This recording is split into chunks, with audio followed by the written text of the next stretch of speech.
তেওঁ উশাহ হৈ সোমাইছিল শৰীৰত, তেজ হৈ বিয়পিছিল সৰ্বস্ব।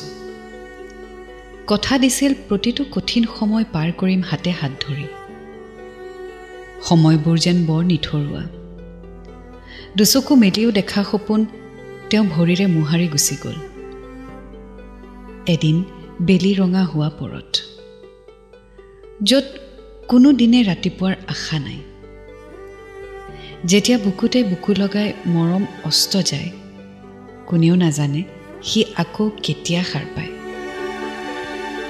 আবেগৰ বুকুত সোমাই বেলিৰ উত্তাপৰ দৰে মৰমৰ তেজ শুহি যেতিয়া আপোনজন হেৰাই যায়, নীৰৱ যন্ত্ৰণা হৈ অবিকল হৃদয়খনে ভাবে তেওঁ কোন আছিল। আজি সন্মুখত দেখিও পাহৰোঁ তেওঁক।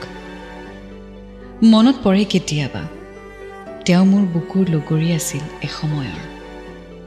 তেওঁ কৈছিল, নিৰাশাই যন্ত্ৰণা দিয়ে, আশাই সাগৰৰ তলি বিচাৰে আৰু মৰমে আপোনজনক। তেওঁ বুজিও নুবুজে যে মোৰ মৰমে তেওঁক বিচাৰে।